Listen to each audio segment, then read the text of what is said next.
So I'm interning at Amazon this summer, and today I'm breaking down my paycheck, exactly how much I earn, what tech interns get paid, and where that money goes once it hits my bank account. If you've ever wondered what interns really make, stick around. I'll show you my gross pay, deductions, and how I budget it so you'll see what I actually take home. I'm Jemima, I'm 22, I'm about to start my master's at Imperial Business School, and this summer I'm at Amazon in London.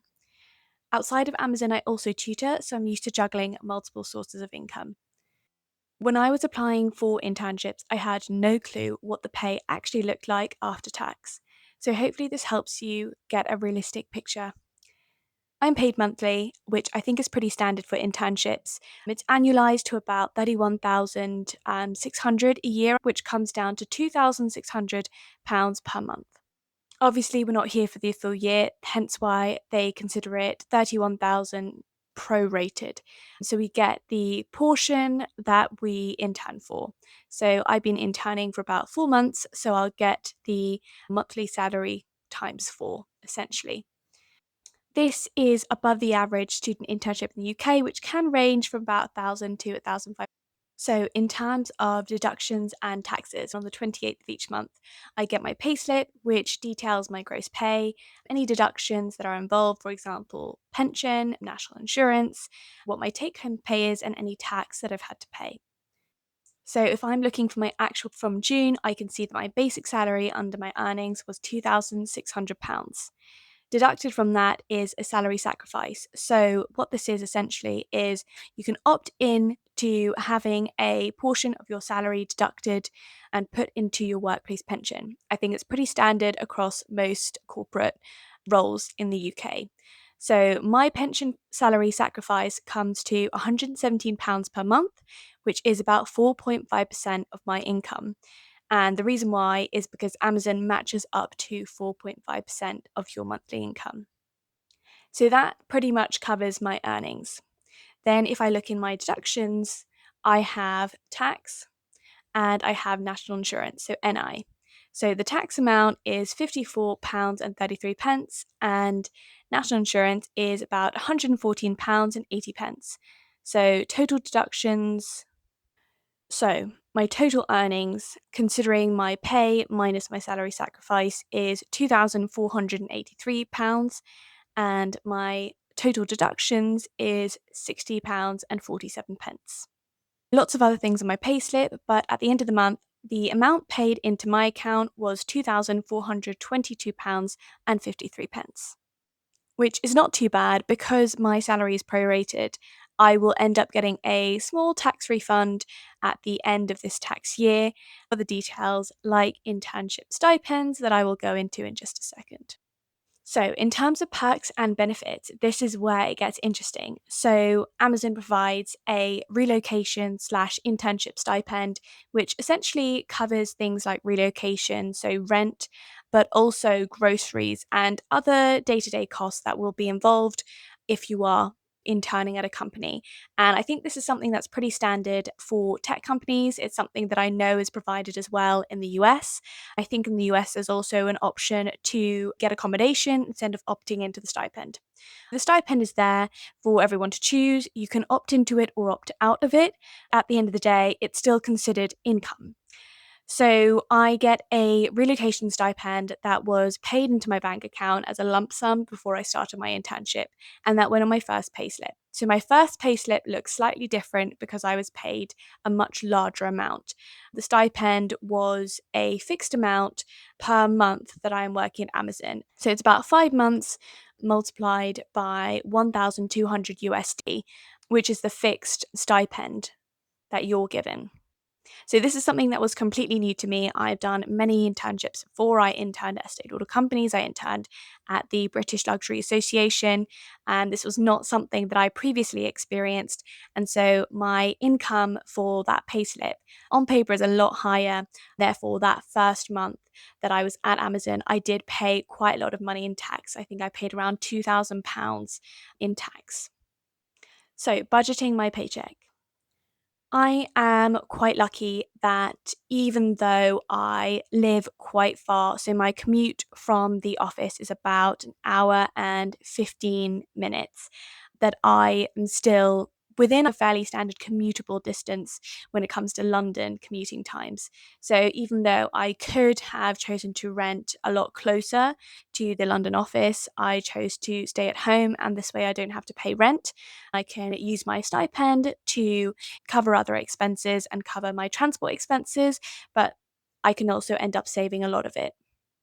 So, most of my money, when it comes into my paycheck, I pretty much try and put most of it into my stocks and shares ISA, which is a account that you can invest up to £20,000 tax free each year if you're a resident in the UK. It's a really great saving tool because you don't have to pay tax on the interest generated in a stocks and shares ISA. And it's something that I've actually spent a lot of time talking to other interns about. Because as well, I do opt into the workplace pension, I am putting £117 towards my pension each month, which Amazon matches with another £117. So I've chosen not to put more money into my personal pension, which is a SIP account that I have, and to focus on investing as much of my money as I can. I also do tutor, and I have been tutoring throughout university. And even though I'm tutoring less at the moment because it is summer holidays, but I'm only available during the weekends, I'm still tutoring, which brings in around £120 per month. And that's a lot less than I was previously making through tutoring. But because I'm working a lot more during the week, I've decided to pull back on the amount of tutoring that I do. So, if I break down my sort of monthly budget, I'd say ISA investing is a large proportion of my take home pay. I'd say probably around 60%. I do have a bit of an emergency fund that I kind of previously had before I started at Amazon, which I have kept around £1,000. It's in a online bonus saver account. So that means that the interest generated is higher than than a normal savings account, so long as I don't withdraw money from it. So every month that I do withdraw money from it, I get the standard interest rate, and every month that I don't, I get a higher interest rate. And then there's also a percentage of my income that I like to put towards experiences. So if I break it down into my monthly budget, how I typically categorize my monthly spend is through transport, which probably takes some of the biggest chunk of my paycheck, groceries, and food. I typically separate those out into two. So groceries, eating out, toiletries as well, which is a much smaller proportion of my income, miscellaneous items, which always come up, and experiences, which is a bit more proportionate, similar to what I would spend on transport and groceries. So my top three are transport, groceries, and experiences. So, for example, if I take home the 2,422 each month, I will probably try and put £2,000 straight into my stocks and shares ISA, which leaves me with around £422 to spare.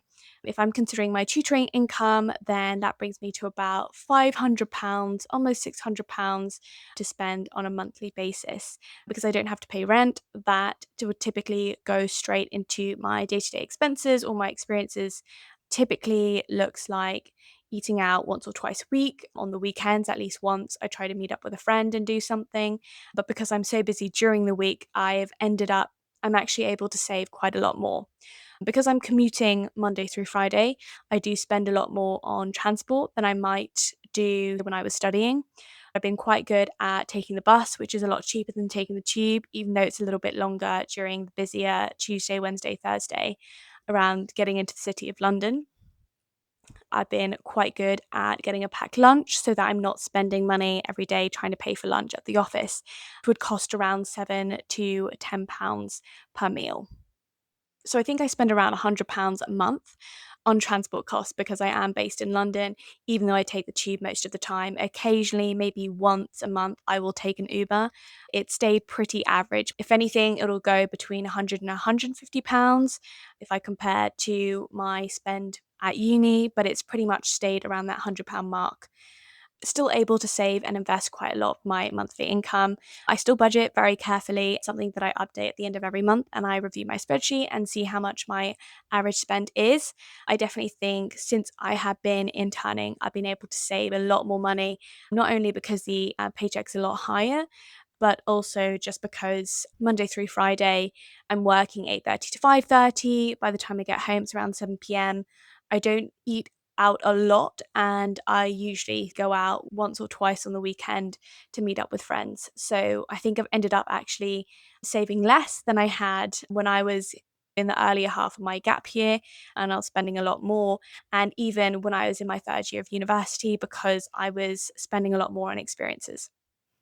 So, a bit of a reflection. When you see numbers like this, it's easy to think that internships are all about money. What really matters is how we're using it and how we're spending it.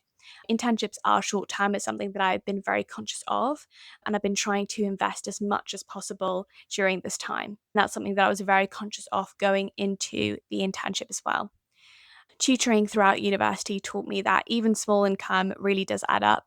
In my first year, I started tutoring, and by that point, I was starting at a rate of around £30 per hour. It's now up to around £40 an hour, so it's quite a good part time income. I also did work at a retail as a retail sales associate for a while. My 4 hour shift is essentially what I made in 1 hour of tutoring. In my second year, I really amped up the tutoring and I was tutoring almost every day, Monday through Friday. So I was making quite a lot of money, kind of more money than I ended up making during my summer internships. I made tutoring. And then my second year of university,